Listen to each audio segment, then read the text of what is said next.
Hi everyone, welcome back to Brookdale Farm. Well, something a little bit different today.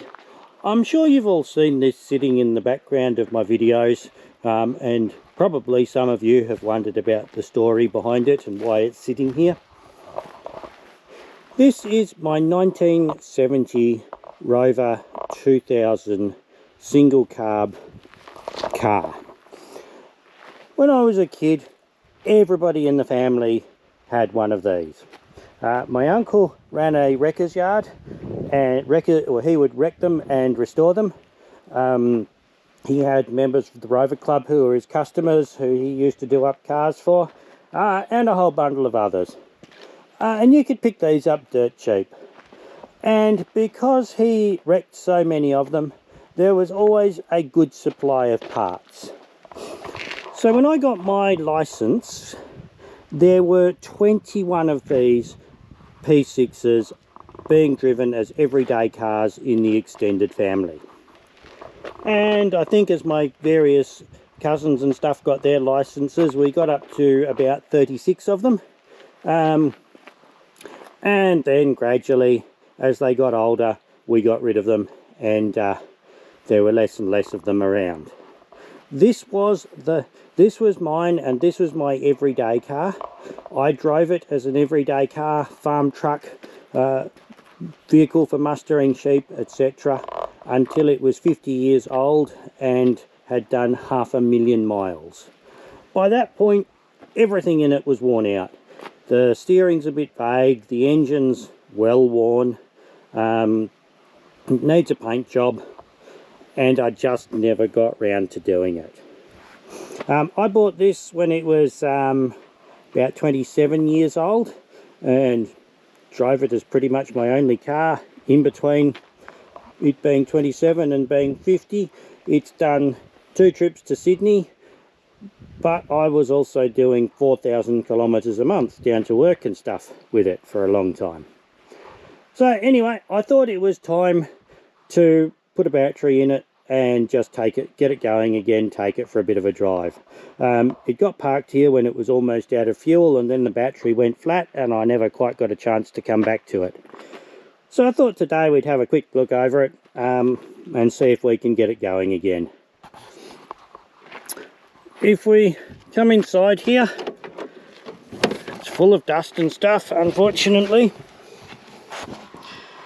So these had a really unusual speedo in them. There's an orange strip that comes out here, and it means that whatever speed you're doing, you have to look down the same distance to see your speedo. Unlike a dial one, where wherever the needle sits, you're looking a different distance down from the windscreen. This one's in a straight line. Goes up to 120 miles an hour. That's only a little bit optimistic. These were designed to cruise at 95 to 100 miles an hour. They top out at about 105. I do know somebody who pushed one to 110, 109. They've also got a clock.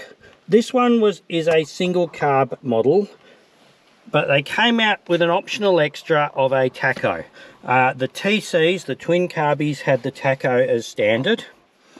They've got fairly basic set of controls: key, ignition in the middle, side lights and park lights. Now this is a European car, and so they have an optional park light on them, which means just the side light on that side comes on, not the other side or any of the others.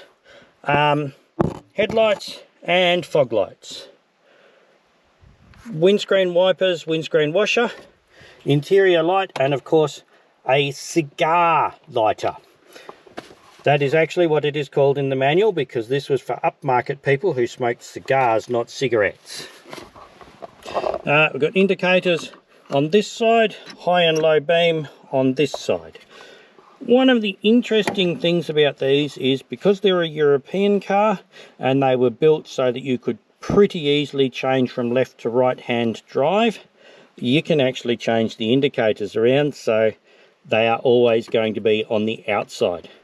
Unlike modern cars where you bring in a European car now and the indicators are always on the wrong side.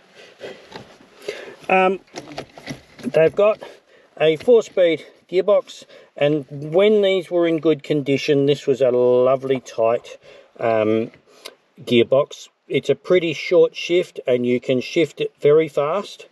They had really good synchro mesh on them. And so you could actually get these into first gear at 80 miles an hour. Don't ever do that, but it is possible. Somebody proved it, and when they let the clutch out, the gearbox exploded. We've got our choke down here and our petrol reserve on this side.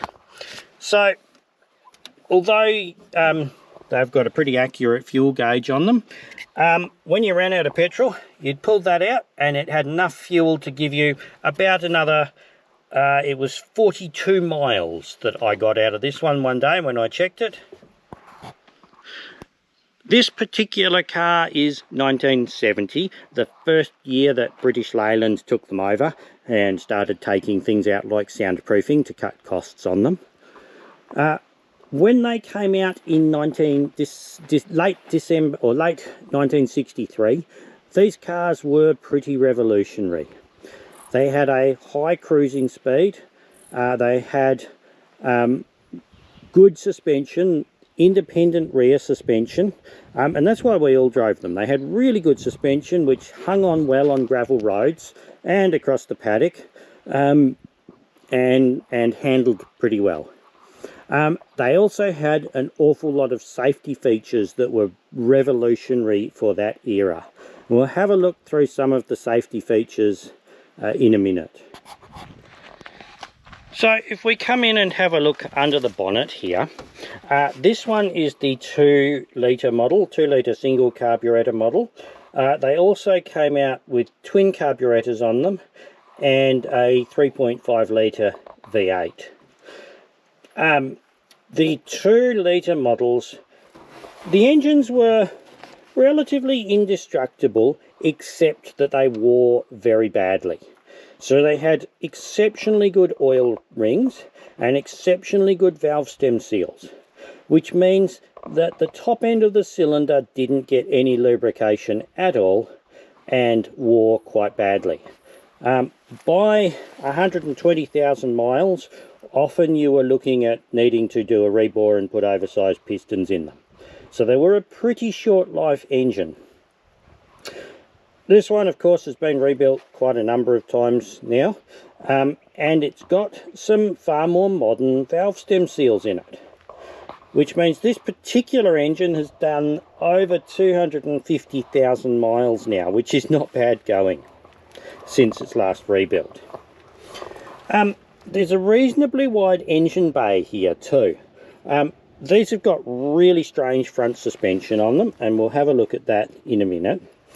But Rover was trying to get a wide engine bay because they had a prototype gas turbine engine that they were planning on putting in these.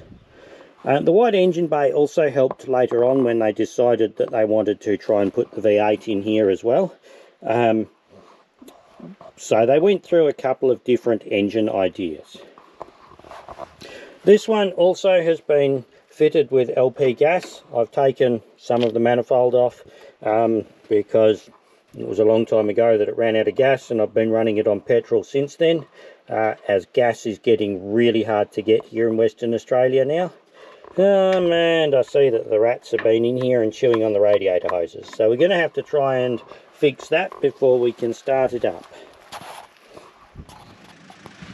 Okay, so if we come in here and have a look at this suspension, they call this a McPherson strut, but it's different to any other one you'll ever see. We actually have the spring up here, and there's a bell crank here that converts the horizontal movement of the spring to vertical movement for the wheel. There's ball joints top and bottom here, so this shaft swivels to turn for your steering. Your steering rod is back here, and that goes forward and backwards to turn your wheels left and right, and your shock absorber is in the back here. Now, unlike any other vehicle, the shock absorber works backwards on these. So when you jack them up and the spring is at maximum travel, your shock absorber is at its shortest possible range. When you go over a bump and squash your spring right up, your shock absorber is at maximum length. So it's sort of backwards to anything else you might see. And it's really unusual suspension, but it works exceptionally well. So some of the safety features incorporated into these that really were unheard of in the 60s. These actually have crumple zones in the front here. So this bit here is all designed to crumple to protect the driver. As it crumples, the engine is designed to slide down under the car. These are all really common features in modern vehicles, but in the 1960s, safety wasn't a particularly big concern. I've never seen one that's actually slid the engine back that far, but the design is the engine will slide down and not crush the passenger compartment.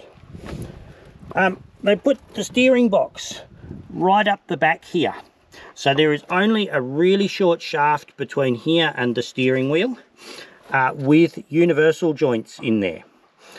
In the 1960s, it was quite common that the driver would get skewered by the steering column, because they used to have big long steering columns that came down to the front.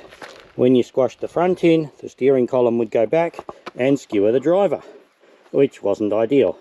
So by putting the steering box right back here and putting universal joints in with a bit of an S shape to it, it means that the steering column just sort of folds in on itself rather than skewering the driver. If we come inside, even in 1963, they came out with front seat belts as an optional extra. They weren't standard at that point, but they were aircraft grade seat belts in it. The seats also recline, and they have clutches in them down here. If you get hit in the rear end, the clutch is designed to slowly fold the seat back to absorb some of that impact, so you don't get it coming through your neck as much. The other thing is that a lot of the old cars had parcel shelves down here, and when you were in an accident, you'd hit your knees on them and break your legs. These are glove boxes here. They open up, one on each side, and these are incredibly strong. You can stand on them. If you take them off, they won't break. These are designed so that when you slide forward, your knees hit them and are directed gently downwards. And this was to save a lot of leg injuries. And I have actually seen somebody who walked out of a very bad, or quite a bad accident in one of these. They got hit on the passenger's side. Only the driver was in it, luckily. They hit hard enough on here to get carpet burn from their trousers as they slid down there. But that really protected, or helped to protect their knees and help them walk away from it. Okay, if we come around the back now, they've got a fairly small boot, particularly when you whack a great big gas tank in there. There's not a lot of space. So Rover actually made suitcases that were specifically designed to fit in here. So that when you were traveling on the continent, you could fit all your luggage in the boot. The other thing they did was that the spare wheel comes out here. This was an optional extra, but this badge on the boot here comes undone. But I want to clip it inside. And then your spare wheel mounts on the top of your boot lid. which gives you a lot more space in the boot. And you get all sorts of odd looks from people when you're driving around with the spare wheel on the boot, and they keep telling you it's going to fall off and stuff. Apparently no one's seen them on the MGs before. But they used to spend a lot of time up there because we were always trying to fit more and more stuff into the boot on these. They did come out with an optional extra tow ball on them, and as this was a farm truck as well as everything else, most of the time I had a trailer on this. More than one person asked me if the trailer was welded on, because they'd never seen me without the trailer on it. Okay, so we've changed the 3 radiator hoses that the rats had chewed. We've filled the radiator up, we've checked the oil, we've noted that we're almost out of brake fluid, but we've still got enough to make us stop. I've run out of brake fluid, so I don't have any to top that up with yet. We've put a battery in it. One of the next things we're going to do is, this is the carburetor float chamber here, and it's got 3 little screws on top that I've already taken out. We can just lift that off, and I'm going to fill that with petrol, fresh petrol, and put it back together. That means the engine is getting fresh petrol when it's starting cold. Everything in the tank is going to be a bit stale by now. We're going to put some fresh petrol in the tank too to mix it up. But we want to give the engine the best chance of burning that, which means getting it warm on fresh petrol first. So I'm going to do that, and then we'll see if it's going to start.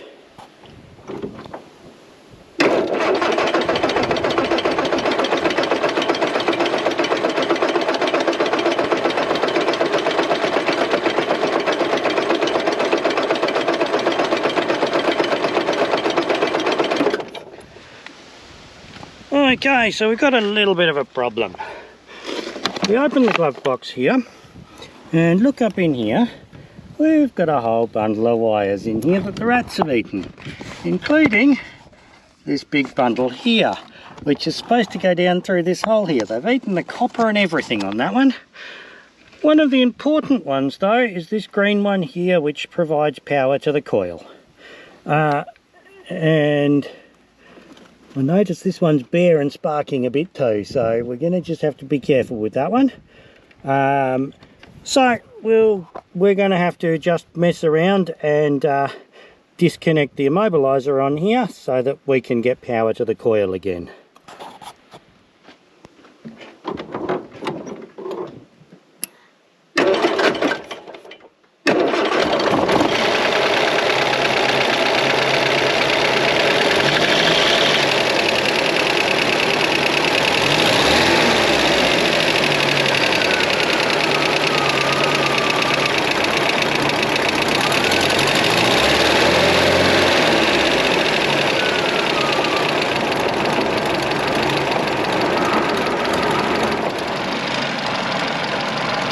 Well, it's sitting here and running as smoothly as it ever did at idle, bearing in mind that this engine is completely worn out.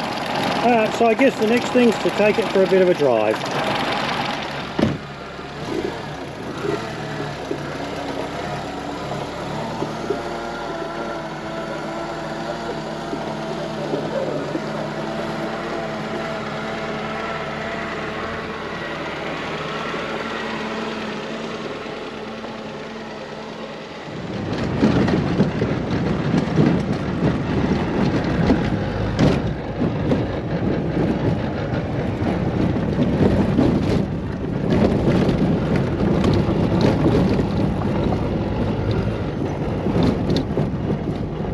We did do an awful lot of mustering of sheep with these vehicles. They were actually very good across the paddocks. So we can see here now the speedo's starting to read. I'm in the paddock, so obviously I'm not going too fast. Never drive this more than about 90 km an hour through the paddock. But they have excellent suspension and they will handle pretty rough ground.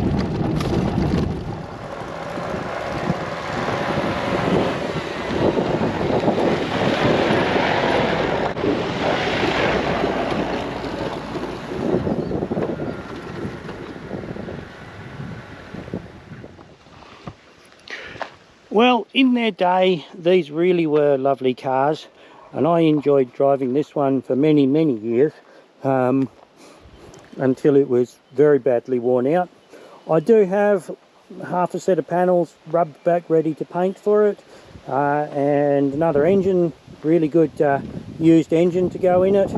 Hopefully one day I can get some time onto it and get this one back into a reasonable condition so I can drive it again. Anyway, I hope you enjoyed this little video. It was something a little bit different. Thanks very much for watching, and I hope to see you again soon. Bye!